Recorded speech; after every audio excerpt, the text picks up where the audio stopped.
Lucas 24, versículos 44 a 29. A seguir, Jesus lhes disse: são estas palavras que lhes falei estando ainda com vocês. Era necessário que se cumprisse tudo o que está escrito a meu respeito, na lei de Moisés, nos profetas e nos salmos.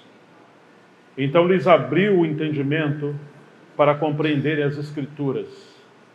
E disse-lhes: assim está escrito que o Cristo tinha de sofrer, ressuscitar dentre os mortos no terceiro dia, em que em seu nome se pregasse arrependimento para a remissão de pecados a todas as nações, começando em Jerusalém. Vocês são testemunhas destas coisas. Eis que envio sobre vocês a promessa de meu Pai. Permaneçam na cidade, até que vocês sejam revestidos do poder que vem do alto. Atos capítulo 1, versículos 4 e 5.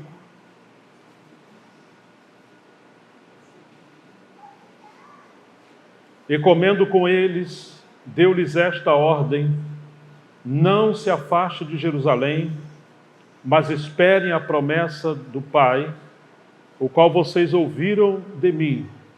Porque João, na verdade, batizou com água, mas vocês serão batizados com o Espírito Santo dentro de poucos dias.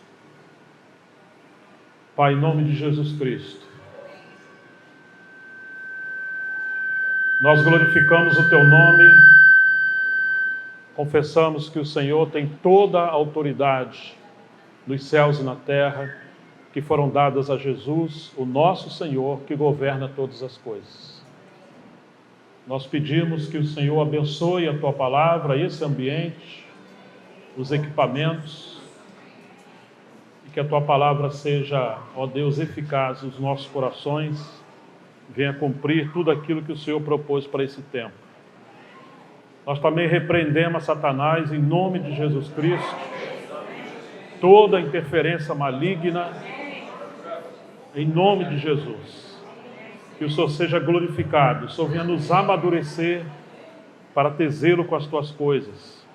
Ajude-nos no final dessa conferência, desse tempo da palavra, que o Seu propósito seja cumprido para a Tua glória, em nome de Jesus Cristo, o nosso Senhor. Amém. Temos falado da comissão evangelística que o Senhor ordenou aos seus discípulos no final do seu ministério, especialmente após sua ressurreição. Enquanto ele durou um tempo com os seus discípulos, ele ordenou aos seus discípulos que fossem e pregassem o evangelho a todas as nações. E de alguma forma, o Senhor tem aberto os nossos olhos para discernirmos que temos um vazio entre nós e que precisamos considerar esse retorno, a necessidade de retornar ao ministério evangelístico na casa de Deus, na obra de Deus. Temos dado muita ênfase a alguns aspectos do ministério, ainda que são importantes, mas de alguma forma estamos desequilibrados por ignorarmos o ministério evangelístico, tanto daqueles que são chamados ao evangelismo, como de todos nós que somos povo de Deus, que devemos amar as pessoas, sobretudo amar a Deus e nos envolver para cumprir essa missão de pregar o evangelho a toda criatura. E Jesus treinou os seus discípulos em todo o seu ministério. E no final, então, ele dá essa ordem para eles irem pregar o evangelho a todas as nações, mas antes de irem, ele relembra tudo o que estava escrito na lei de Moisés, nos salmos e nos profetas a respeito dele.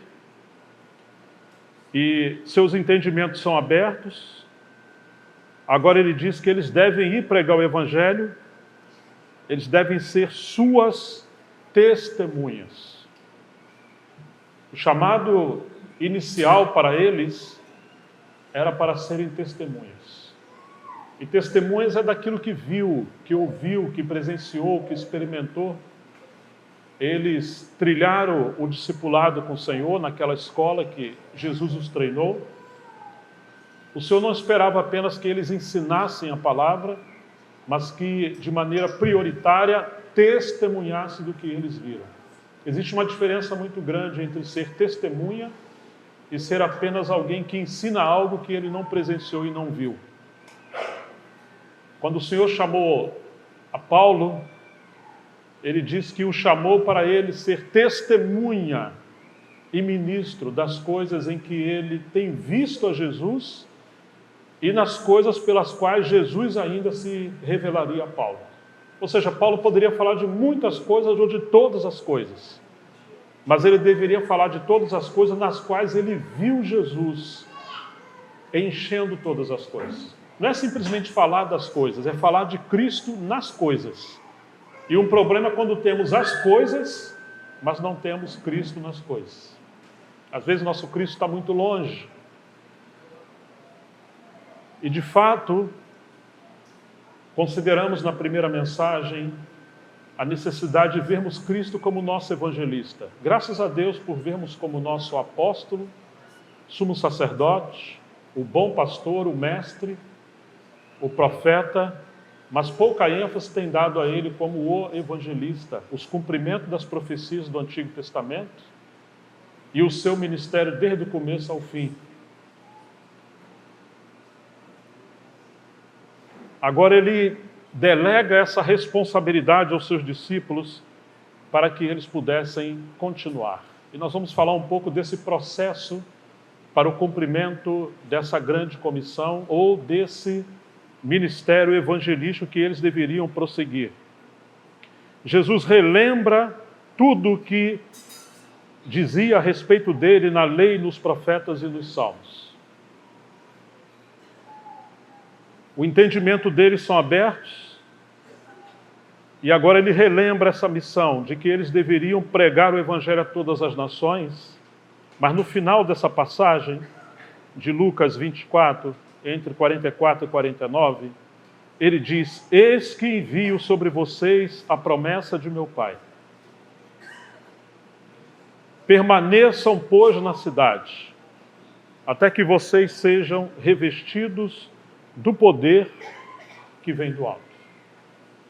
Primeiro ele fala: vão, mas antes de ir, permaneçam, porque precisam de capacitação do poder do alto, o poder do Espírito Santo. Não é suficiente apenas uma boa doutrina, que é algo tão rico, o conhecimento, o legado. É necessário o poder do Espírito Santo. Somente pelo poder do Espírito Santo, os poderes das trevas vão poder serem submetidos à autoridade do Rei. Somente com o poder do Espírito Santo vamos poder compreender as Escrituras de maneira profética, revelada. Somente pelo poder do Espírito Santo vamos poder pregar o Evangelho com autoridade. Somente pelo poder do Espírito Santo vamos poder expulsar demônios, curar enfermos. Somente pelo poder do Espírito Santo a palavra vai poder penetrar no coração das pessoas. Somente pelo poder do Espírito Santo a obra de Deus vai poder avançar. É necessário esperar a promessa de que o Espírito Santo seria derramado, eles seriam revestidos para poder avançar. E esse Atos 1, 4, 5, comendo com eles, deu-lhes esta ordem: não se afastem de Jerusalém. Por um lado ele fala para ir, mas agora ele diz: não se afaste de Jerusalém, ou seja, não vão.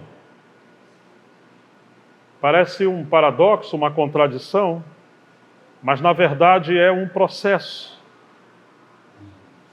São princípios da obra do Senhor. Primeiro ele traz consciência, direção, poderíamos chamar isso de visão.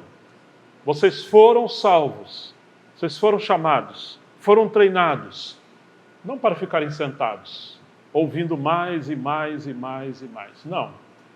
O Pai está envolvido com uma grande obra e nos chamou a todos para nos envolvermos também com essa obra. e para cooperarmos com Ele.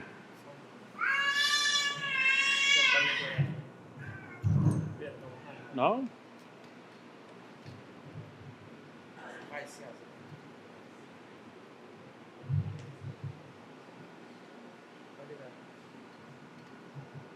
Abre mais.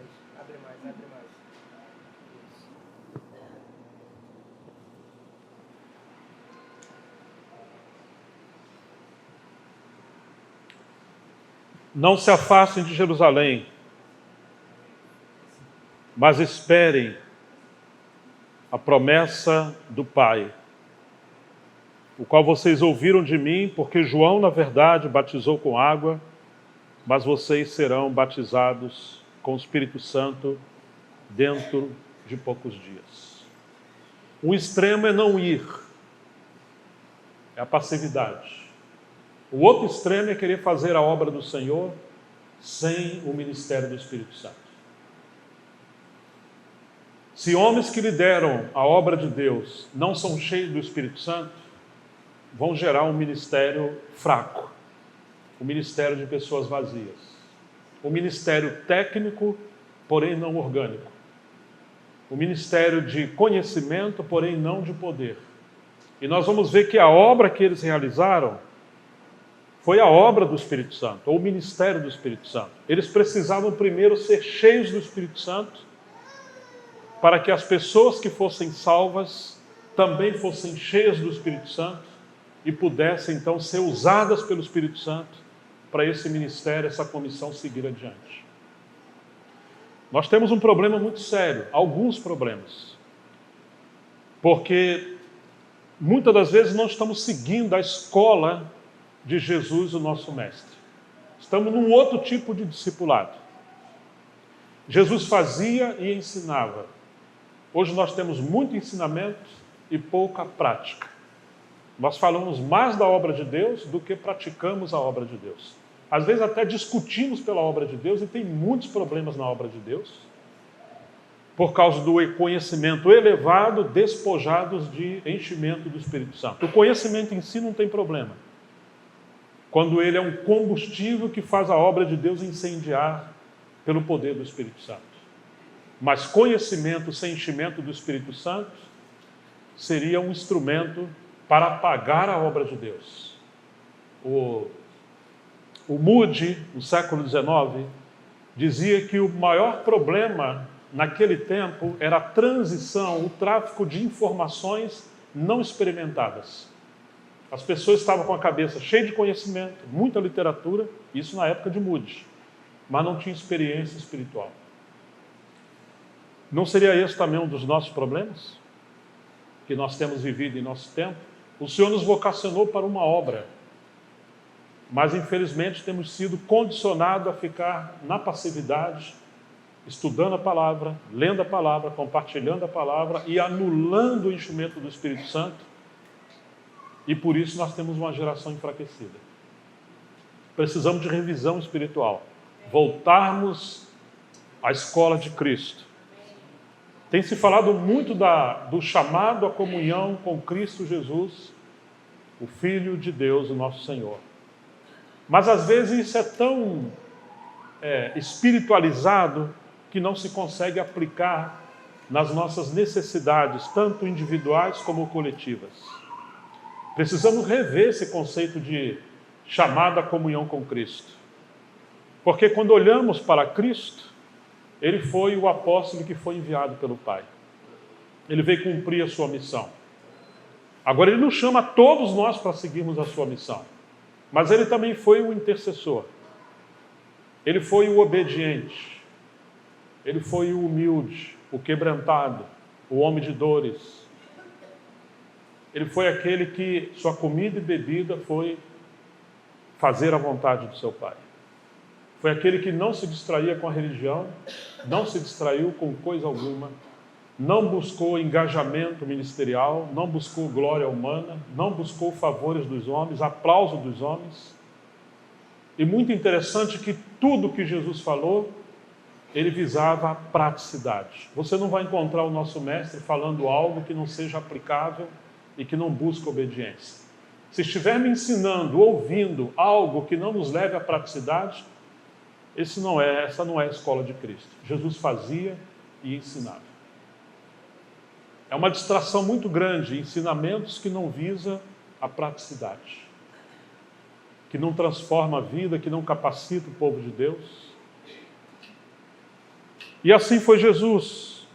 Por um lado, ele traz uma visão clara da missão que eles tinham diante deles, mas por outro lado, chama eles a responsabilidade de buscar em oração, não apenas esperar o cumprimento da promessa da vinda do Espírito Santo, mas eles deveriam buscar em oração que essa promessa fosse cumprida. Jesus nunca permitiu a passividade dominar os seus cooperadores. Passividade é um problema muito sério. O conceito de espera de Jesus é diferente do nosso. Porque enquanto eles vão esperar, o Senhor aconselha a eles orarem, permanecer em oração. E é muito interessante que, depois que Jesus fala sobre essa necessidade de permanecer em Jerusalém, até do alto ser revestido de poder, nós estamos em Atos 1, 4 e 5, olha o que aconteceu no versículo 6. Então os que estavam reunidos com Jesus lhe perguntaram: será este o tempo em que o Senhor irá restaurar o reino de Israel? O reino a Israel? Jesus respondeu: não cabe a vocês conhecer tempos ou épocas que o Pai fixou pela sua própria autoridade. O que é isso aqui, irmãos? Uma perda de foco. Eu estou falando para vocês voltarem para Jerusalém e esperar até que do alto vocês sejam revestidos de poder para vocês serem minhas testemunhas. E eles estão preocupados com o quê? Escatologia. Cumprimento profético. Uma maneira de triunfar, um triunfalismo antes do tempo. Uma glória sem sofrimento, um reino sem cruz, conquista sem consagração, sem santidade.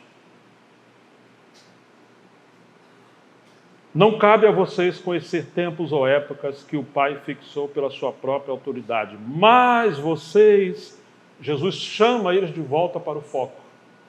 Receberão poder ao descer sobre vocês o Espírito Santo, serão então minhas testemunhas. Não perca o foco.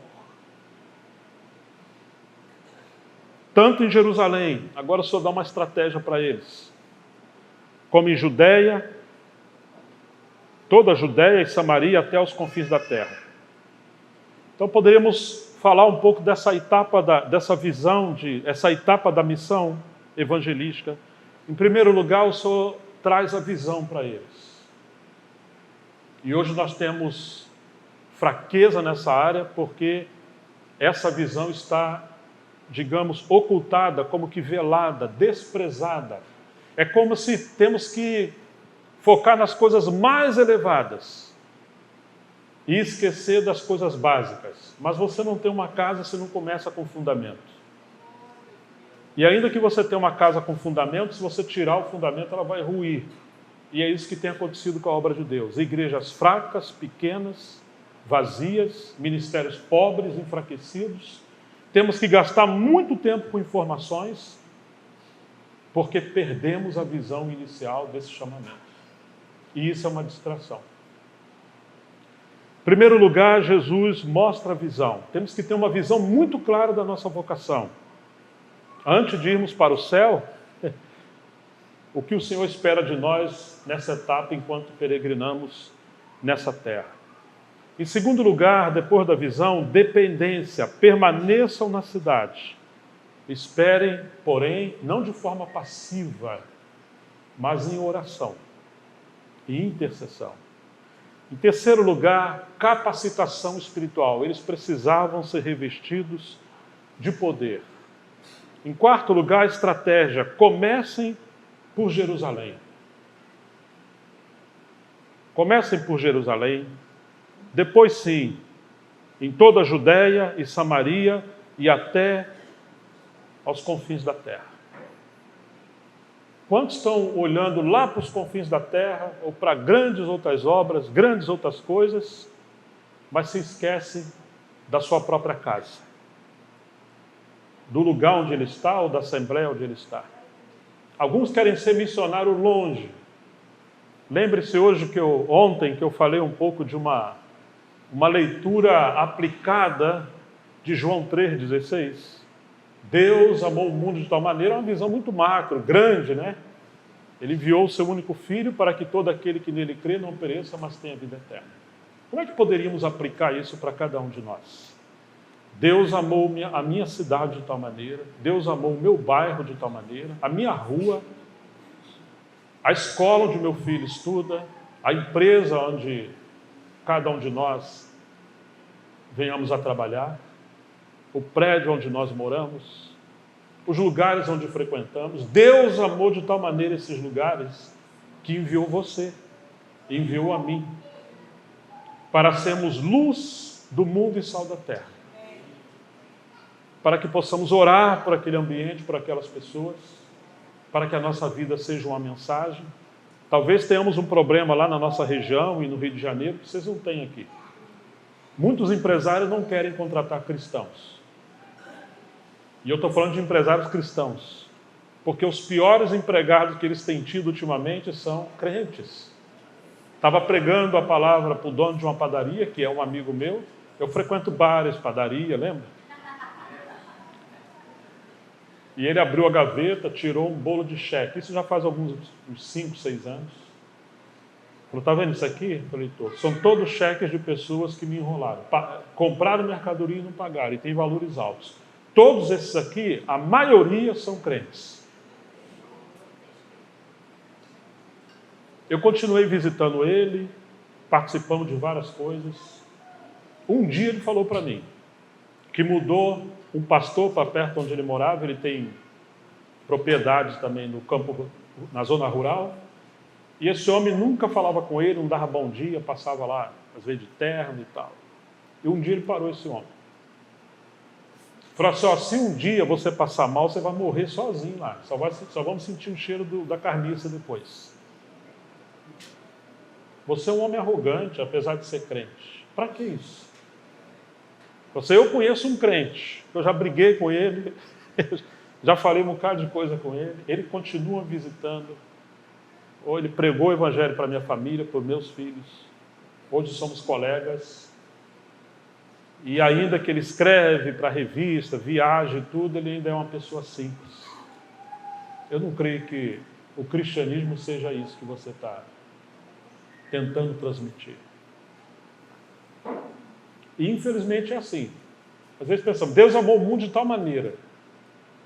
Mas se a gente puder aplicar isso à nossa vida, lá onde você mora, com os seus vizinhos, seja no prédio ou na sua rua, onde você trabalha, onde você estuda,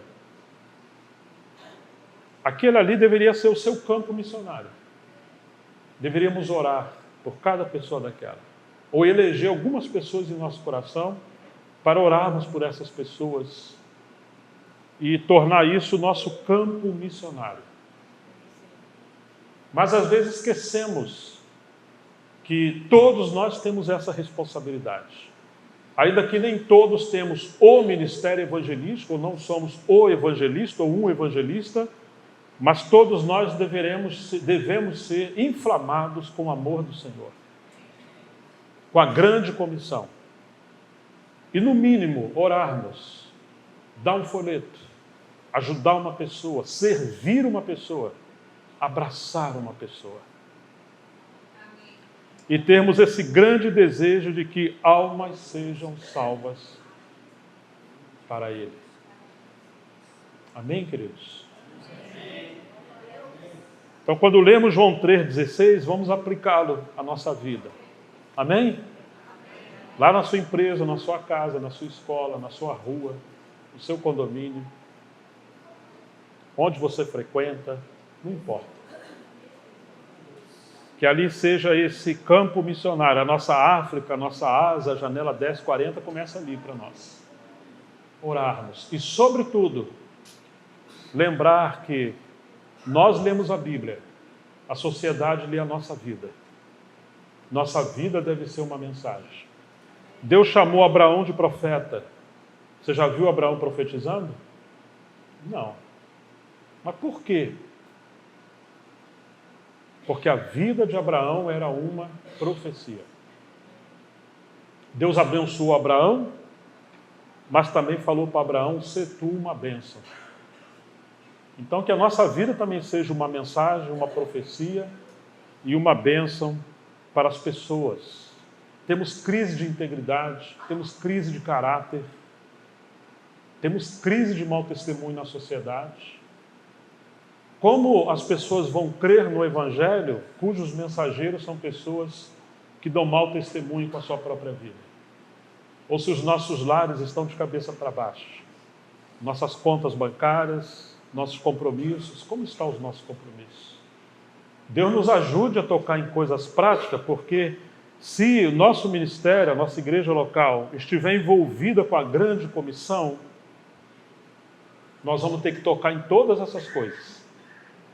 Vamos ter que aprender educação financeira, vamos ter que reaprender cuidar da saúde, vamos ter que reaprender viver vida de família, vamos ter que aprender como ser profissional, como ajudar os jovens a serem bons profissionais, se prepararem para serem bons executivos, estudar e ser os melhores nos cursos, nas escolas, nas faculdades, ensinar gestão financeira para as crianças desde pequena, para quando eles crescerem não ser um problema na sociedade. Nós temos muitos problemas na igreja, porque enfatizamos uma espiritualidade desumanizada,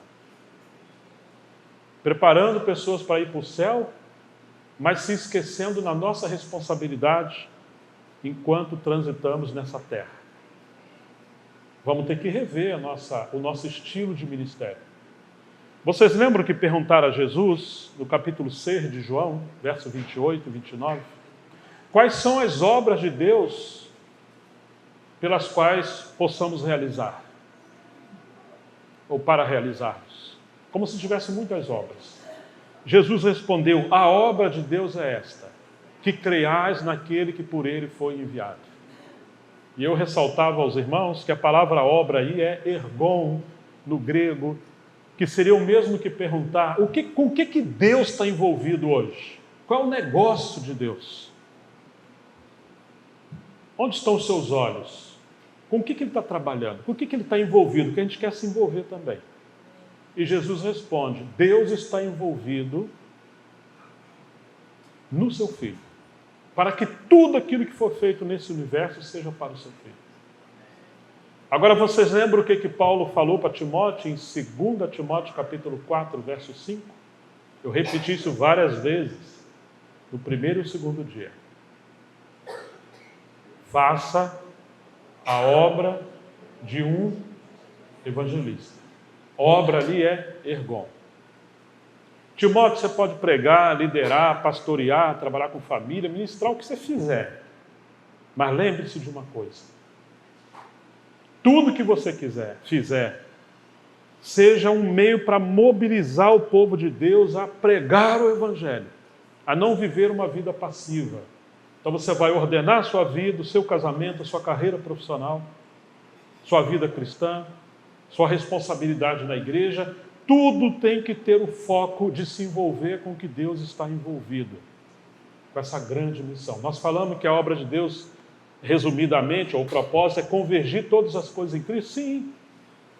Mas começa com essa missão evangelística e todas as coisas vão poder convergir para isso. Para ele ser cabeça sobre todo o universo, a começar com a igreja. Mas se o nosso encargo e o nosso estilo de vida estiverem despojados disso, não envolvidos com essa grande comissão, vamos levar uma vida fraca, frouxa. E só vamos passar a gemer e sofrer quando os nossos filhos estiverem desviados, muitas das vezes, do caminho do Senhor. Porque, às vezes, a nossa igreja está expulsando nossos filhos para fora. Minha filha caçula, a Cinti, uma vez me falou uma coisa muito interessante que eu nunca mais esqueci. Já se passaram muitos anos. Falou: pai, entra ano e sai ano. A gente está sempre sentado na mesma sala, no mesmo lugar, no mesmo salão, ouvindo a palavra. São as mesmas pessoas que falam e as mesmas pessoas que ouvem. Eu não gosto disso. Eu queria ir para a rua, abraçar os mendigos, os pobres, evangelizar, mas cuidar de vida. Esse negócio de ficar sentado aqui não é para mim, não. E realmente minha filha tem isso, ela tem dom de cuidar de pessoas. Se deixar, não é só pessoa, ela leva os cachorros, gato, bicho, tudo para dentro de casa. Ela estava certa. Tem energia, tem força como jovem. E eu prestei atenção nisso. Às vezes nós temos um estilo de vida de igreja que prega passividade. Lembra do final do Evangelho de João? Os discípulos estavam trancados dentro de casa com medo dos judeus. Jesus entrou, saudou, mas eles estavam com medo. Claro, o Espírito Santo não havia sido derramado, mas nós estamos debaixo da era ou da época, da etapa, da fase da obra de Deus, do ministério do Espírito Santo. Mas nós vivemos com medos, trancados dentro das nossas casas, nossas congregações, como se não houvesse o ministério do Espírito Santo. Passivos, amedrontados. Os nossos jovens não têm experiências com Deus, muitas das vezes. E o mundo tem muito mais influência sobre eles do que o Espírito Santo sobre eles, por nossa culpa de passividade.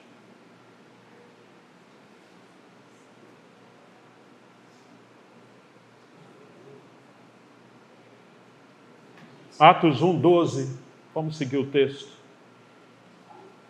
12 ao 14. Então os apóstolos voltaram do Monte das Oliveiras, depois que foram exortados, para Jerusalém. A distância até a cidade é de cerca de 1 quilômetro.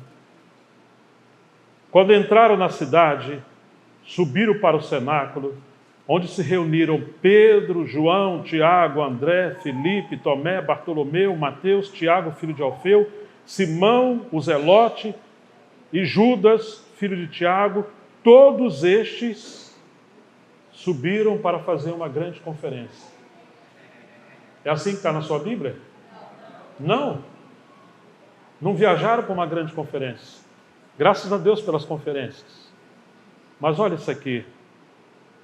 Todos estes perseveravam unânimes em oração. Com as mulheres, com Maria, mãe de Jesus, e com os irmãos dele. Conferências sem ministério de oração nas igrejas locais gera muitos problemas. Podemos estar inchados no conhecimento, isso nos torna orgulhosos. E passamos a nos enganar como se estivéssemos muito bem, melhor do que muitos lugares. Irmãos e irmãs, eu conheço pastores cheios do Espírito Santo. Homens e mulheres de Deus. Quando eu era um drogado e endemoniado, as pessoas que mais foram úteis na minha vida foram as mulheres de coque. Já ouviu falar dessas mulheres de coque? Canelinha de fogo, igual a Messi, assim, com as canelinhas de fogo? Mulheres de oração. Meus irmãos, essas mulheres eram cheias do Espírito Santo. Quando o Senhor apareceu para mim no meio da rua, que eu ia me suicidar, estava pensando em me suicidar, Ele mandou entrar numa casa. A casa que eu entrei era super pobre. Pobre, aquela casa, aquele casebre, não tinha cadeira. Os banquinhos eram aquele que você tem que segurar com as pernas para não cair. E havia um povo ali, muito pobre, de joelhos orando.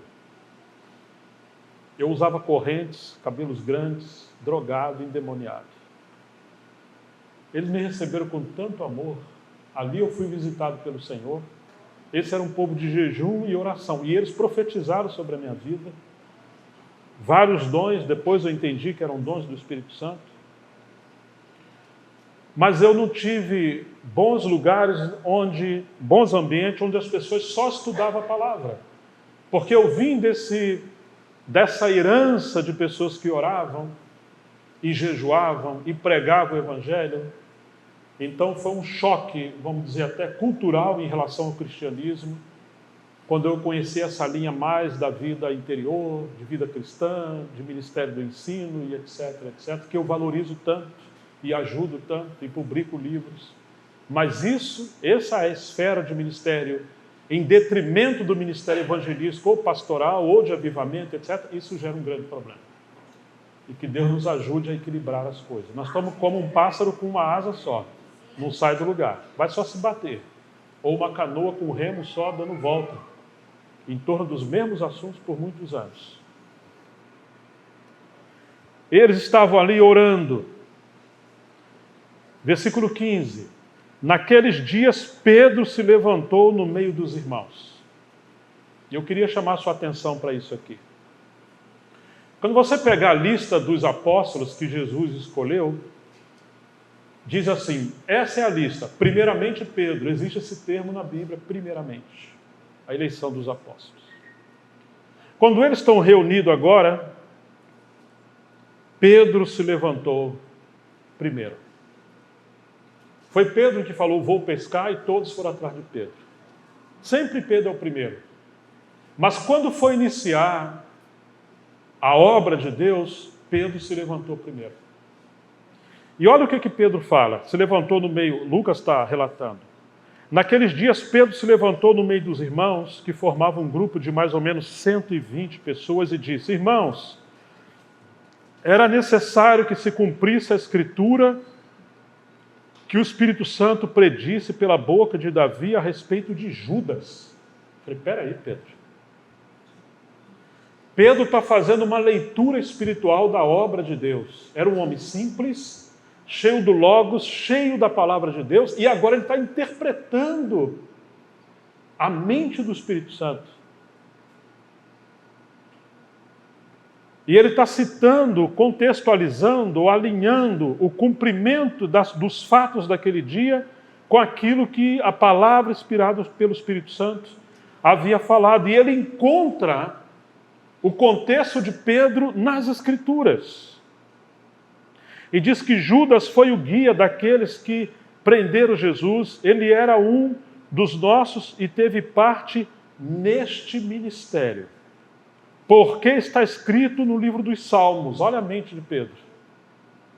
Fique deserta a sua morada e não haja quem habite nela.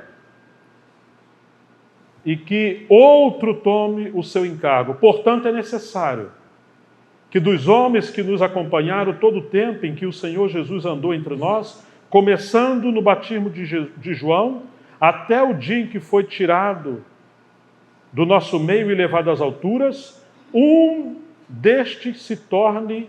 O que se torne? O que está escrito aí na sua Bíblia? Testemunha. Presta atenção, isso aqui é importante. Nós estamos pobres hoje de testemunhas. Pessoas com experiência com Deus.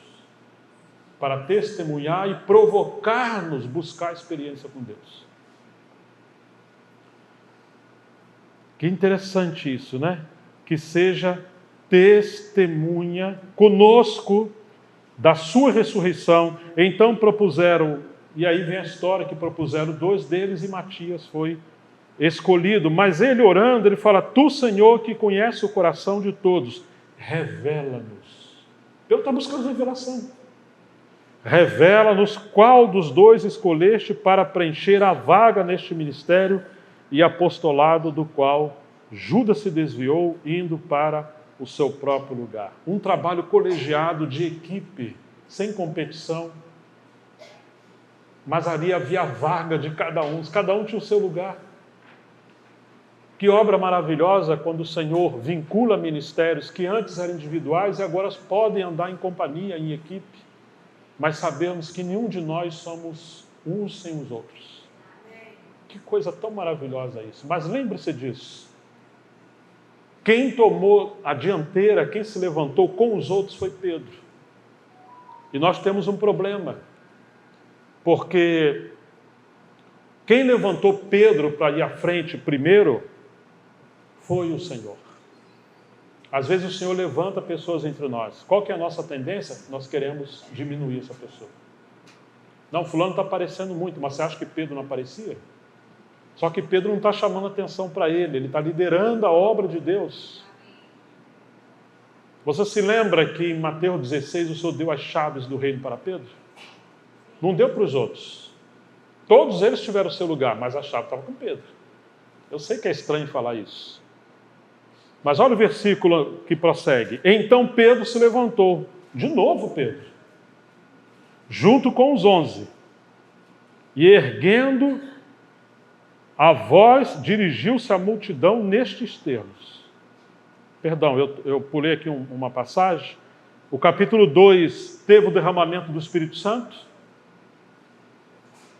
As pessoas que estavam ali vendo aquele movimento se escandalizaram, achando que todos eles estavam embriagados. Diz o capítulo 2 de Atos que ao cumprir-se o dia de Pentecostes, estavam todos reunidos no mesmo lugar e de repente veio do céu um som como de um vento impetuoso e encheu toda a casa onde estavam sentados. Eu imagino, entre aspas, que desordem que foi isso aqui. Uma santa desordem.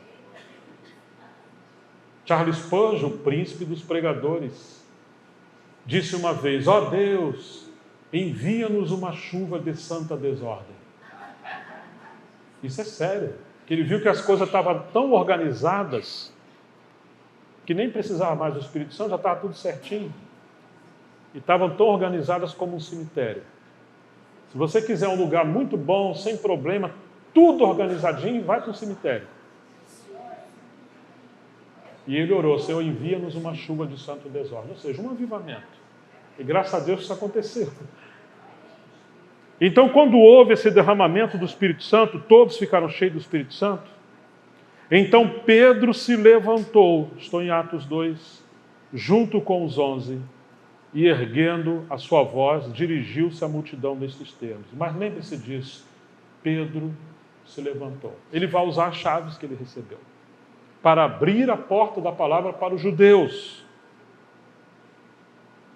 E quando ele começa a pregar, vamos em Atos 2, 14 a 21, ele diz assim: mas o que está acontecendo é o que foi dito por meio do profeta Joel. Novamente, Pedro está fazendo uma leitura espiritual da obra de Deus. E isso que está acontecendo aqui é aquilo que Joel profetizou lá. Irmãos, nós precisamos disso nesse dia. Homens e mulheres cheios do Espírito Santo, para nos ajudar a fazer uma leitura espiritual da obra de Deus.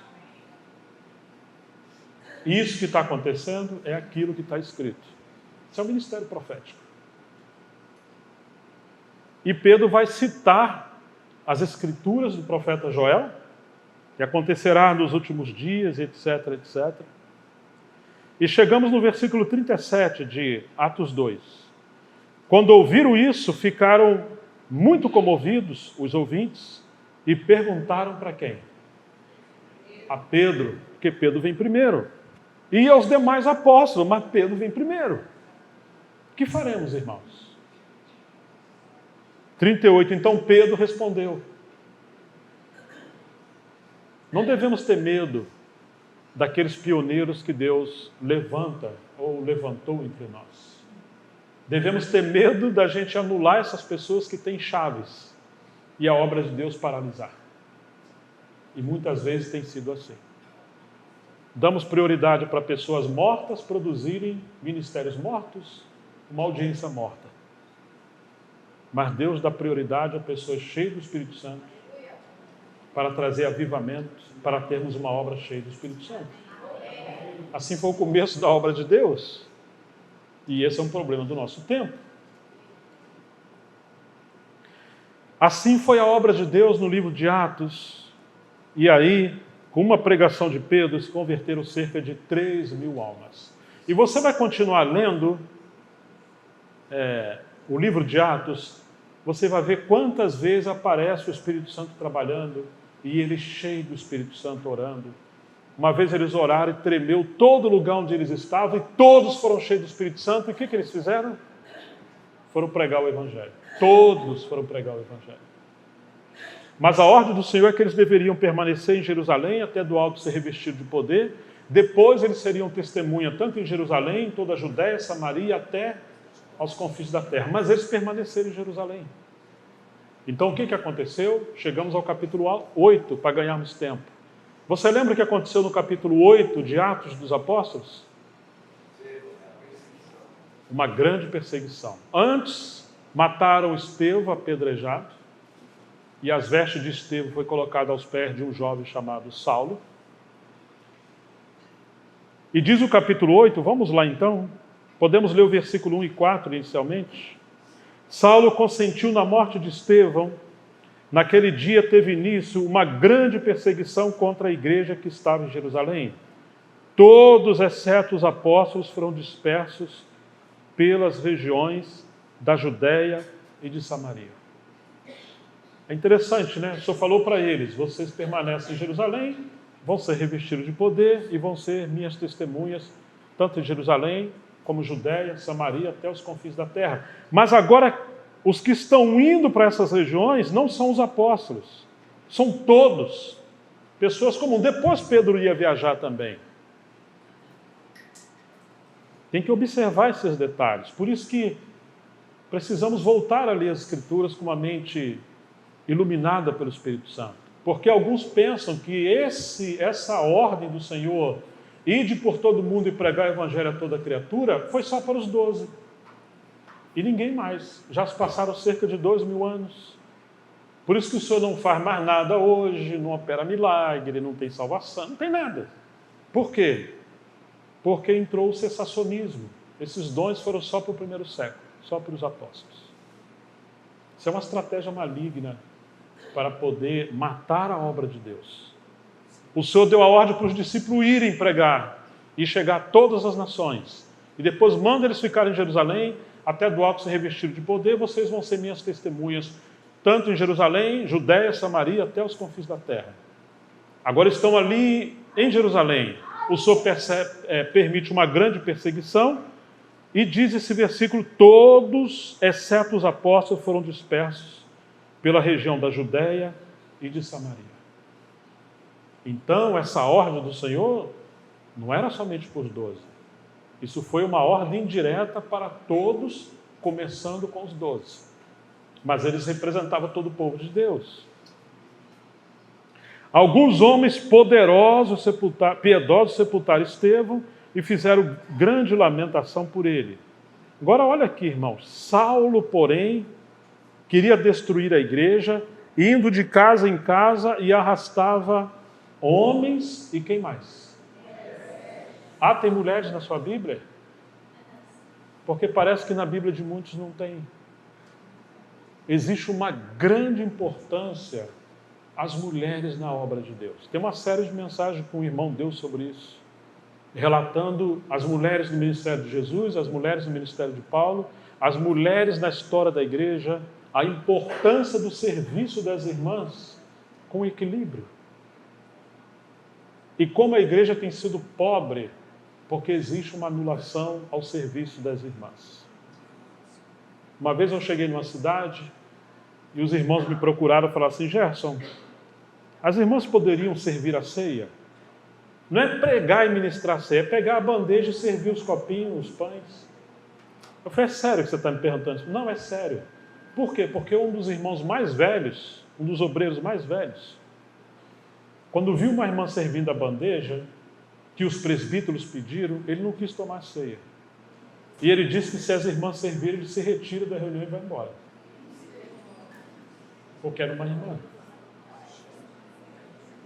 O que você acha? Eu falei: a comunhão da mesa do Senhor é uma reunião de governo ou é uma comunhão da igreja que envolve irmãos e irmãs? Eu falei: não, é uma reunião da igreja, é uma comunhão. Eu falei: então, se não é uma reunião de governo, como você vai considerar se uma irmã pode ou não? Você tem duas ceias em João 12, João 12 e João 13. A oficial é João 13, mas João 12 serviram uma ceia, uma mesa. Quem servia a mesa? Marta. Interessante, né? Eu falei: está na Bíblia, não foi eu que inventei isso. Parece que vocês querem ser mais santos e mais autoridade que Jesus, né? Porque Jesus incluiu as mulheres no seu discipulado e no seu ministério. Você tem Maria Madalena, Joana, Susana e outras Marias. E que dizer de Paulo em Romanos 16, a quantidade de irmãs que estava servindo. Falou: olha, em em Betânia, você tem 2 irmãs e um irmão, que é Marta e Maria, e você tem Lázaro. Por isso você nunca ouviu Lázaro falando, né? Tem 2 mulheres lá e não dava tempo de Lázaro falar. E quando você chega no Evangelho de João, ao pé da cruz, você tem um homem que foi João e algumas mulheres, parece que 4 mulheres. Pode ser um indício que algumas igrejas locais poderemos ter muito mais mulheres do que homens. E o que nós vamos fazer? Porque quando eu leio Romanos 16, eu encontro tantas mulheres como tantos homens. Ora, se é verdade o que a Bíblia diz usando Paulo, o Espírito Santo usando Paulo, que em Cristo não há homem nem mulher, ou macho nem fêmea, mas todos nós somos um. Todos. E se existe essa prerrogativa de que possa haver mais mulheres do que homens na obra de Deus em muitos lugares, e anula-se o serviço das mulheres, ainda que não foram chamados para o governo da igreja ou da obra, mas são cooperadoras e servem muitos serviços, nós vamos então sufocar Cristo e o Espírito Santo na vida das mulheres. Teremos um corpo atrofiado. Por isso que estamos tão pobres. Saulo assolava homens e mulheres, por quê? Porque as mulheres também estavam servindo, trabalhando e pregando o Evangelho. Olha o próximo versículo. Enquanto isso, estou em Atos 8, acho que é o verso 4. Enquanto isso, os que foram dispersos iam por toda parte pregando a palavra. Quem são esses que iam por toda parte pregando a palavra? São os 12 apóstolos? Não, porque a Escritura está dizendo que todos foram dispersos, exceto os apóstolos. Quem são esses? São esses que Paulo está perseguindo. Quem são? Homens e mulheres comuns, simples. Ou seja, aquela palavra dos apóstolos se multiplicou na vida de todos os homens e as mulheres, irmãos e irmãs daquela época, e quando eles foram espalhados, aquele espírito evangelístico que os pioneiros tinham, estava governando, imperando, inspirando toda essa comunidade, e todos eles pregaram o Evangelho. Essa ideia de clero e leigo, alguns são privilegiados e outros não. Esse foi um dos motivos da Europa ser secularizada como hoje é, um cristianismo cultural. Uma vez, estudando um pouquinho sobre isso, encontrei um jornalista, ou uma matéria de jornalismo, que ele chegou à seguinte conclusão. Na verdade, eu obtive essa informação com outra pessoa. Que o que gerou a queda da obra de Deus, dos avivamentos, da explosão da pregação do Evangelho na Europa, foram algumas coisas. Em primeiro lugar, o calvinismo ou o hipercalvinismo. Se Deus quer salvar, Ele vai salvar, não precisa de você. Ele elege e Ele salva. Puxa vida. Mas nós falamos do corpo de Cristo. Jesus continua andando na terra. Era necessário que Ele fosse a Samaria. Mas é necessário que Ele vá a muitos lugares. Mas como Ele vai hoje? Lembra quando Saulo assolava a igreja, o Senhor encontra Saulo no caminho de Damasco? O que ele pergunta para Saulo? O que ele diz para Saulo? Saulo, Saulo, por que me persegue? Ou seja, o Senhor continua andando na terra, mas por meio dos seus filhos, membros do seu corpo. Ele fala, vão, porque eu quero ir. Mas se nós, no lugar de irmos, ficamos, atrofiamos a obra de Deus. E aconteceu na Europa esse pensamento hipercalvinista, que alguns são mais calvinistas que Calvino. Eles não pregaram o Evangelho. Por causa dessa escola sensacionista e dessa escola interpretativa de maneira equivocada sobre a grande comissão. O primeiro ponto foi isso aí. O segundo ponto equívoco foi a questão do clero e leigo. Para alguém ser um ministro oficial, que muitos reformadores usam esse termo, nós não usamos, mas às vezes nos comportamos assim. Ele tem que ter uma faculdade teológica, o seu diploma, ser credenciado, para depois de 5, 7, 10 anos ele poder pregar. O que aconteceu? É que o homem simples do campo, o seu Joaquim e seu João, que eram cheios do Espírito Santo, pararam de pregar o Evangelho. John Wesley foi perseguido, George Whitefield e muitos outros. John Bunyan foi perseguido e ficou preso 12 anos. Muitos foram perseguidos, porque era um homem simples. Ainda que Whitefield era culto. Wesley também, em certo sentido. Mas muitas das pessoas simples pararam de pregar e ficavam assistindo. Os grandes mestres se tornaram passivos e acabou a pregação do Evangelho. Ora, mas Pedro era um pescador, Moody era um iletrado, estudou até a 4ª série. Era um sapateiro. Ou seja, quando entrou esse pensamento, que hoje talvez pensamos, não, mas nós não temos esse problema. Pois é, mas nós temos alguns problemas sim. Nós seguimos obreiros cibernéticos, gostamos de youtuber. Quantos não desprezam os seus pastores locais, homens simples que deram a vida por você, oraram pelos seus filhos, oraram pela sua casa, apacenta você, chora, jejua e você ignora eles. Mas gasta horas ali ouvindo mestres nas internet que nem sabe que você existe. E quando você tem problema, você acha que eles sabem quem são vocês? Não sabem. Graças a Deus por homens de Deus que o Senhor tem usado para abrir a palavra, e podemos usar a tecnologia para que a palavra do Senhor chegue em muitos lugares. Mas se você tem uma fixação, isso é uma idolatria. E se você dá mais valor para esses líderes em detrimento daqueles que Deus colocou como seus pastores, isso é pecado. Tem que se arrepender disso aí. Talvez não temos o problema dos reformados na época de Charles Spurgeon e outro. Imagine, morreu o príncipe dos pregadores. Quem vai ousar assumir o lugar desse homem? Mas e hoje, irmãos? Hoje é a fixação ministerial. E muitas pessoas simples, às vezes gastam dinheiro, tempo, vão lá para aquela conferência ou para outra conferência, mas têm dificuldade de ir na reunião de oração na sua cidade. Como que é isso? Eu estava num lugar e descobri irmãos que enviavam oferta para um lugar longe. E os irmãos ali que dão a vida, que prega, que viaja, que põe combustível e serve, nunca receberam oferta desses irmãos. Ninguém está trabalhando por oferta dos irmãos, mas o que é isso? Estão atando a boca do boi que debulha o grão. A Europa se tornou fria, secularizada, alguns ateus. Um cristianismo ateu, existe esse termo. Porque não crê em toda a palavra de Deus, ou que algumas coisas foram para aquela época. Se tornaram ortodoxos, com o coração petrificado, apostatado. Porque perderam esse espírito evangelístico. Deus tenha misericórdia de nós. Deus permitiu uma grande perseguição para que a sua obra espalhasse por muitos lugares. Será que vamos ter que viver um momento de perseguição para que o Senhor aviva a sua obra entre nós e venhamos a despertar que necessitamos voltar ao ministério do Espírito e à pregação do Evangelho? Porque as coisas estão muito cômodas muitas das vezes.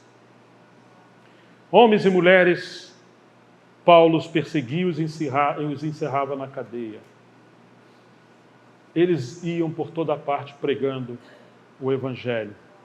Certa vez eu falei numa igreja local, tinha bastante irmãos, já segue o Senhor há muitos anos, e eu falei um pouco sobre avivamentos, a história dos avivamentos, e encorajei os irmãos a buscar o Senhor. Depois, a esposa de pastor, de presbítero, falou assim: irmão Gerson, nós, as mulheres, orávamos por avivamento, mas ouvimos alguns ensinamentos e nunca mais oramos.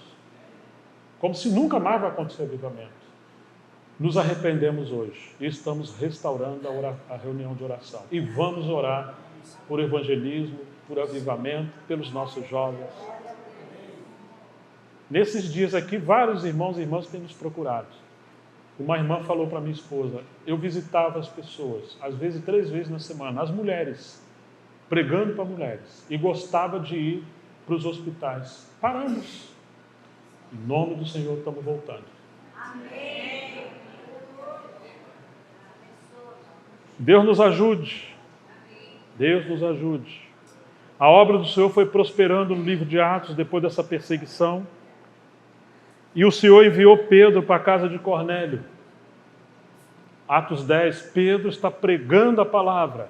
Deus deu a ele as chaves do reino. Ele já abriu a chave da palavra para os judeus em Atos capítulo 2, mas e os gentios? Então diz assim, Atos 10, 44 a 48. Enquanto Pedro falava estas palavras, o Espírito Santo caiu sobre todos os que ouviam a mensagem. Enquanto Pedro pregava a palavra, o Espírito Santo veio. Oh, irmãos, quando não pregamos a palavra, estamos guardando a chave nas gavetas da religião. Ele está pregando para os gentios. E os fiéis que eram da circuncisão, que tinham vindo com Pedro, admiraram-se porque também sobre os gentios foi derramado o dom do Espírito Santo. Pois eles o ouviram falando em línguas e engrandecendo a Deus. Então Pedro disse, será que alguém poderia recusar a água e impedir que sejam batizados estes que, assim como nós, receberam o Espírito Santo? E ordenou que fossem batizados em nome de Jesus Cristo.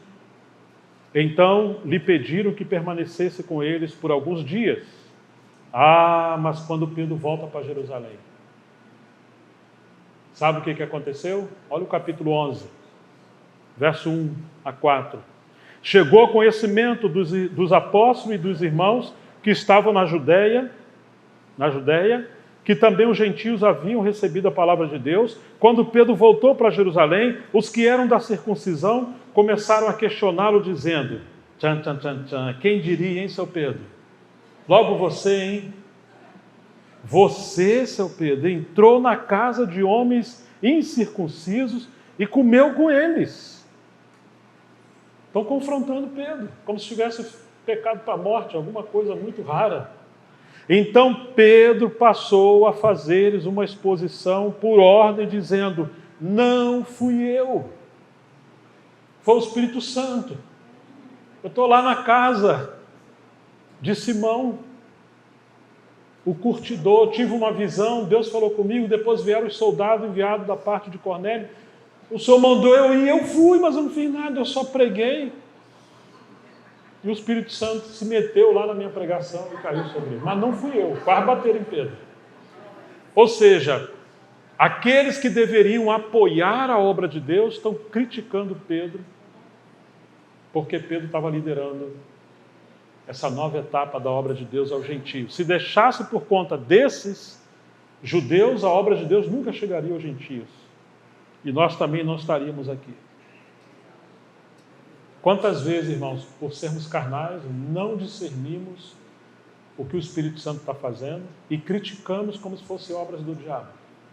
Condenamos aqueles que Deus está levantando. Claro, pode ser que no começo nós cometemos muitos equívocos. Se você pegar um lugar que vai irromper um fluir de água, vai vir areia, vai vir folha. Mas à medida que a água vai fluindo, ela vai ficando cristalina e tudo vai ficar. No começo é assim mesmo. Mas se é Deus que está fazendo com pessoas improváveis, precisamos orar e apoiar e abençoar, e o Senhor vai purificando. Quando chegamos em Atos capítulo 11, versículo 15 a 18,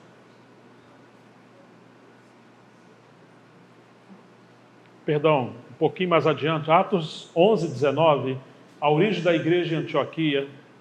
Os que foram dispersos a partir da dispersão que começou com a morte de Estevão, se espalharam até a Fenícia, Chipre e Antioquia. Os 12 permaneceram em Jerusalém. Depois Pedro prosseguiu viajando. Mas olha que os discípulos estão chegando em todos os lugares. Porém, não anunciando a palavra de Deus a ninguém que não fosse judeu. Olha isso aqui, irmãos.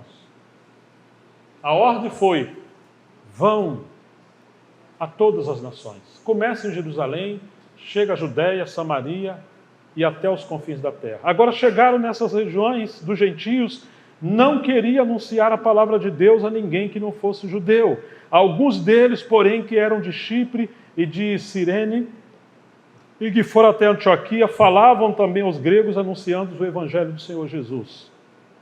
Quando eles anunciaram, o que aconteceu? A mão do Senhor estava com eles e muitos crendo se converteram ao Senhor. Oh, que texto maravilhoso. Pessoas comuns, homens e mulheres. Mas quando eles anunciaram o Senhor Jesus, pregaram o Evangelho, a mão do Senhor estava sobre eles. Nós precisamos voltar a crer que quando pregamos o Evangelho, a mão do Senhor está conosco. O Espírito Santo está sobre as pessoas que estão evangelizando. E Ele quer salvar almas. Deus nos ajude e nos livre de trancafiar as mãos do Senhor. A notícia a respeito dele chegou aos ouvidos da igreja que estava em Jerusalém e enviaram Barnabé até Antioquia, depois que Pedro sofreu primeiro com aquela cariação de ter pregado aos gentios. Quando chegamos ao capítulo 13, versículo 1, havia na igreja de Antioquia profetas e mestres. Barnabé, Simeão, chamado Níger, Lúcio de Cirene, Manaém, que tinha sido criado com Herodes, o tetrarca, e Saulo. Enquanto eles estavam numa conferência bíblica. Não é assim que está, não é aí? Não é assim? Irmãos, enquanto eles estavam adorando o Senhor e jejuando, disse o Espírito Santo. Volto a ressaltar, graças a Deus pelas nossas conferências, por esta conferência, pelas conferências em nossa cidade, em nossa região, mas que Deus nos livre de nos tornarmos apenas conferencistas, inclusive o risco de se tornar conferencistas profissionais, e nós nos tornarmos uma audiência que estamos sendo condicionados a ouvir mestres e nos tornarmos passivos, como membros de um fã-clube. Precisamos de homens e mulheres que voltem ao ministério da oração e jejum. Disse o Espírito Santo, precisamos desse ambiente para o Espírito Santo falar. Separai-me a Barnabé, agora a Barnabé e a Saulo para a obra que os tenho chamado. Então, jejuando e orando, e impondo sobre ele as mãos, os despediram. Olha a obra missionária prosseguindo. Vamos avançar para o capítulo 16, versículo 11 a 15, o início da igreja em Filipos, que tornou a base do ministério de Paulo na Europa. Todos, tendo navegado de Troade, fomos diretamente para Samotrácia. Lembro que eu fiz uma cirurgia, eu enxergo, mas ainda dá uma... Vocês me ajudaram em oração sempre, lembra sempre de mim. E no dia seguinte, a Neápolis, dali fomos a Filipos, cidade da Macedônia, primeira do distrito e colônia romana.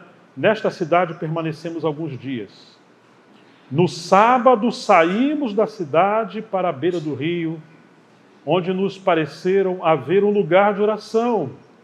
E assentando-nos, falamos às mulheres que haviam se reunido ali. Por isso que Paulo fala a Timóteo, faz a obra de um evangelista. Vocês estão indo orar, mas se aparecerem pessoas, prega o evangelho. Ergon, se envolva com o evangelho.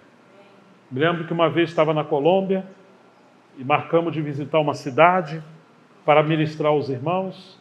Mas eu vi tantas pessoas no lugar e perguntei se aquelas pessoas eram cristãs. E não eram. Nem todos ali eram cristãos. Eu falei, mas os cristãos já creram. E eu mudei minha pregação.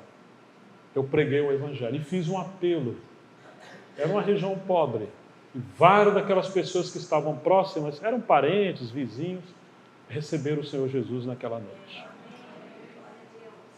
Agora, se a gente é justiceiro religioso, fala, nossa...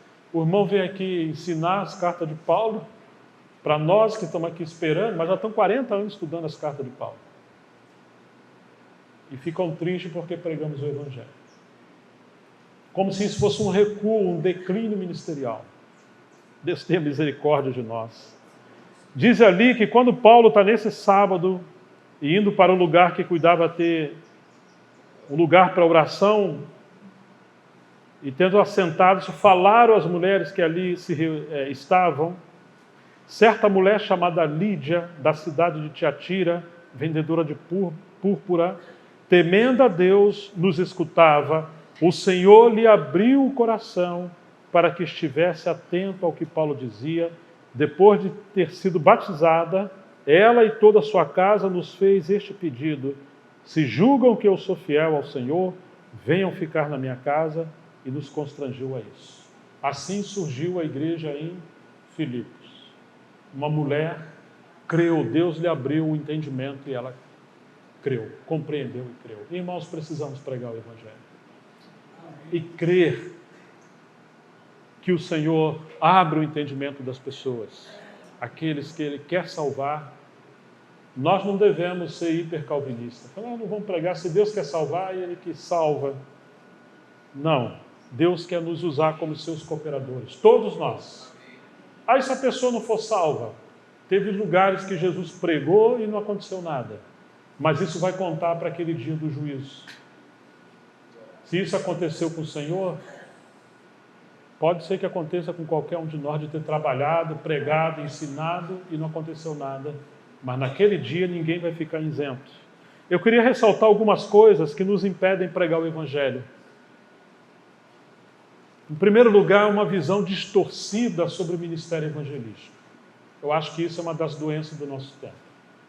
Precisamos rever o conceito missionário, rever a nossa escola de pensamento, porque se estivermos equivocados, isso está gerando atrofiamento.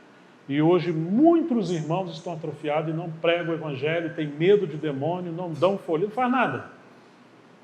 Parece agentes secretos, os novos 007. Ninguém sabe que são cristãos. Em primeiro lugar, é isso aqui. Em segundo lugar, o que aconteceu na Europa. Uma decadência generalizada, porque os ministérios passaram a ter um fim em si mesmo. Eu tenho muito medo disso. A Bíblia diz que Deus concedeu apóstolos, profetas, evangelistas, pastores e mestres. Para quê? Para equipar os santos, para que os santos possam fazer a obra do ministério. Mas se temos ministérios entre nós, e no lugar de equipar os santos se tornam dependentes demasiadamente desses ministérios, então nós temos um equívoco ministerial. Estamos atrofiando o povo de Deus. E precisa haver uma reforma ministerial em relação a isso. Será que temos esse problema em nosso tempo? Precisamos equipar os santos. Imagine se você paga um curso para o seu filho ou sua filha. Natação, balé ou futebol. Ou lutar na escola do Everson, que nós estamos querendo dar uma... Mas o Roger conversou comigo para a gente... Não, você disse, né, para a gente deixar isso de lado. Imagine se você pague toda vez que você vai ver seu filho nadar ou lutar, você vê o professor fazendo. Nossa, ele nada muito bem. Pois é, mas já vão 3 anos que meu filho está aqui, eu pago a mensalidade. Você está indo lá ver o professor lutar, ou ver o seu filho ou sua filha nadar, ou quer ver os seus filhos fazendo isso? Assim tem sido com a igreja. Muitos mestres, muitos irmãos têm roubado a cena. A igreja está passiva, entra ano e sai ano. A obra de Deus não está sendo feita. Porque não estamos sendo equipados. Está havendo realmente um equívoco de foco em relação ao ministério. Deus nos dá ministérios para sermos equipados, para que os santos possam desenvolver o seu ministério. O ministério de cada um, ou seja, a obra do ministério, ou dos ministros de Efésios 4:11, é uma obra indireta e não direta. Se ela for direta, ela atrofia os santos. Ela tem que capacitar para que os santos executem o seu ministério. Eles não foram levantados para substituir os membros do corpo de Cristo. Vocês estão me entendendo? Quando só eles trabalham, o corpo é substituído. E aí cria uma dependência doentia. E isso é complicado. Deus tenha misericórdia de nós. Eu penso que essa é uma das coisas que nos impede de pregar o Evangelho e servir o Senhor hoje.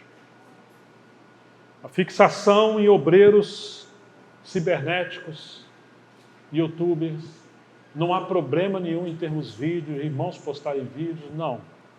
Mas muito cuidado com a substituição, com a centralização, com a ascensão desses ministérios que atrofiam os irmãos locais. Eu penso que falta-nos também falta de liderança cheia do Espírito Santo, para nos levar também a ser cheios do Espírito Santo. Vocês lembram das credenciais que os apóstolos em Atos 6 levantaram como condição para separar diáconos? Homens que sejam cheios do Espírito Santo e que mais? De fé e sabedoria. Mas para o diaconato. Agora imagine para sermos anciãos, líderes na igreja. Nós precisamos que Deus nos ajude, que nossas lideranças sejam homens cheios do Espírito Santo, de fé, para que também nos ajude a sermos também cheios de liderança e de fé. Precisamos orar para discernir as estratégias de Satanás. Quando Isaac herdou as propriedades do seu pai, os poços estavam entulhados e ele teve que escavar para a água poder fluir. Quais são as coisas que impedem o fluir do Espírito Santo na vida de cada um de nós? Muitos de nós estamos entulhados com coisas, pecado, mundanismo, mas também tem coisas boas. Uma delas é o comodismo, a passividade. Passividade cristã, religiosa.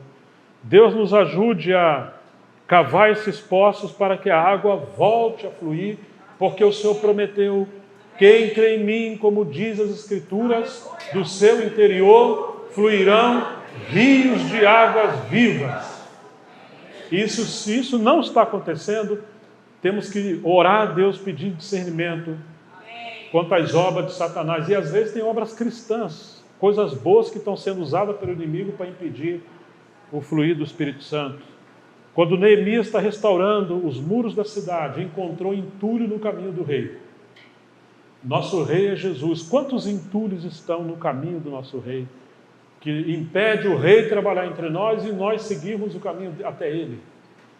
Que Deus nos livre dessas coisas. Como podemos avivar o nosso espírito, ou o espírito evangelístico entre nós? Eu queria encorajar os irmãos que servem no ministério a esse conselho de Paulo a Timóteo, em 2 Timóteo capítulo 4, verso 5. Faça a obra de um evangelista. Se você é um mestre, exerça seu ministério, exerça o pastoreio, exerça o ministério profético, mas que tudo possa convergir para que os santos sejam desafiados, encorajados a pregar o evangelho. Tantos vizinhos, tantas pessoas. Eu não sei o que seria de nós se chegasse entre nós um mendigo, uma prostituta, os homossexuais, entrasse na nossa reunião. Se o Senhor trouxesse, alguns sairiam, outros teriam dificuldade de dar atenção. Nós não estamos, muitas das vezes, instruídos, desafiados a abraçar esse encargo de amar as pessoas, pregar o Evangelho. Mas lembre-se, essas pessoas poderiam ser seu filho, minha filha, nosso pai, nossa mãe, nossos parentes. Que o Senhor possa abrir os nossos olhos. Abrir os nossos olhos. Precisamos ser ensinados. Você se lembra que Deus deu à igreja apóstolos, profetas, evangelistas, pastores e mestres. Onde estão os evangelistas? E se houver evangelistas, a igreja precisa ser evangelizada, reevangelizada. E nos capacitar, nos estimular e mobilizar para pregarmos o evangelho, fazermos ações, criarmos meios para que o evangelho seja pregado. Precisamos ter o nosso entendimento renovado. Há um versículo em Provérbios 11:30 que diz que o que ganha a alma é sábio. Se quisermos ser sábios, há muitas coisas que a Bíblia mostra em como ser sábios. Mas ele está dizendo que o que ganha a alma é sábio. Possamos orar: ó Deus, dá-nos almas. Fazer como nosso Senhor, como está no livro de Hebreus, quando chegarmos lá, falar: Senhor, eis aqui a mim e os filhos que Deus me deu. Gerarmos filhos para Deus. Charles Spurgeon disse, como já mencionei, todo cristão ou é um missionário ou é um impostor. Se você não tem um espírito missionário, pode ser que você seja um impostor. Agora, se você é um cristão, ore por isso. Isso vai mudar a sua maneira, inclusive, de administrar o seu dinheiro. Eu, às vezes, leio estatísticas missionárias e foi feita uma pesquisa que boa parte da igreja gasta mais dinheiro com Coca-Cola, para não dizer muitas outras coisas, do que com uma oferta para a missão, para pregar o Evangelho. É uma coisa incrível isso. Dê testemunho se você quer ter seu espírito avivado. Conte as coisas que Deus fez e está fazendo por você. Fale para as pessoas. Deixe esse fogo arder e incendiar outras pessoas. Testemunhe também na igreja para que esse fogo possa alastrar de coisas que Deus fez. Como fizeram a mulher samaritana, ela só entrou na cidade e deu testemunho. Como fez o gadareno, indo para casa, tacou fogo em todos os lugares. Uma outra forma de incendiar esse espírito missionário é investirmos em oração. Eu escuto muito falar, a igreja é o corpo de Cristo, é a noiva, é o exército, é o edifício, tá? Mas Jesus também falou, minha casa será chamada casa de oração. Para quê? Para todas as nações. Aparece em mais de um evangelho, todas as nações. Mas nós oramos só para dentro de casa. Só para nós, só pela igreja. Precisamos orar para que o evangelho seja pregado, pessoas sejam salvas. Semeie o evangelho por todos os meios. Literatura, folhetos, livros, vídeos, áudio. Todas as maneiras, dê testemunho. Aconselho os irmãos a adquirirem livros sobre biografias, história de avivamento e de evangelização. Leiam biografias como George Miller, leia o livro O Intercessor. Esse livro se você colocar O Intercessor, livro, vai aparecer no Google para você. Hals Rovels, acho que esse é o nome do autor. Leia esse livro. Esse livro é revolucionário. Eu já li algumas vezes, espero ler muitas outras vezes, porque ele é revolucionário. E vamos entender que Deus pode usar pessoas tão simples como nós. Há uma apostila gratuita na internet, ou eu posso mandar para vocês, O Homem que Orava, a história de John Hagee. Ela é pequenininha. Quando eu era jovem, eu li 18 vezes essa apostila, e acho que em menos de um mês ou um mês e pouco, eu ia lendo, e orando, e pregando o Evangelho. Jovem gosta de desafio, então que possamos encorajar os nossos jovens. Contribua com o encargo da palavra. Faça como as igrejas da Macedônia, irmãos. Nós temos igrejas das Assembleias de Deus, Batista, Neopentecostal, mas enfim, essas igrejas são missionárias. Elas cuidam de ofertas, fazem gincana, vendem coisa, faz feira, mas levanta a contribuição para abençoar as pessoas que estão indo para o campo missionário. Nós temos igrejas entre nós de muitos e muitos anos, que muitos irmãos serviram com tanto afinco, elas não contribuem. Às vezes temos vaidade de ter visão da igreja, e às vezes somos mais problemáticos no cristianismo, deixamos de praticar coisas simples como pregação do Evangelho. Eu estava no Rio Grande do Norte, pregando o Evangelho, e um dos irmãos falou assim, ô Gerson, nós pregamos lá na cidade, na favela, conhecemos um pessoal lá, o pessoal creu, eu queria que você fosse lá pregar. Você iria? Eu falei, eu vou. Falei, então, mas alguém lá se interessou, só que ele é um segurança do tráfico. E quando ele vai pregar, ele está com uma R15, assim. O problema é que ele aponta para o pregador. Você, irmãozinho, eu fui. E foi assim mesmo, o cara está com a R15 na mão. E creu dele no Evangelho. Se converteu. Se tornou um segurança agora dos irmãos que estão lá, mas sem a R15. Precisamos pregar o Evangelho. O que disse Paulo? A palavra está perto de ti, na tua boca e no teu coração. Essa é a palavra da fé que pregamos. A palavra da fé. Na Bíblia nós temos a palavra da verdade, em Colossenses. Vamos dizer assim, as doutrinas centrais da fé.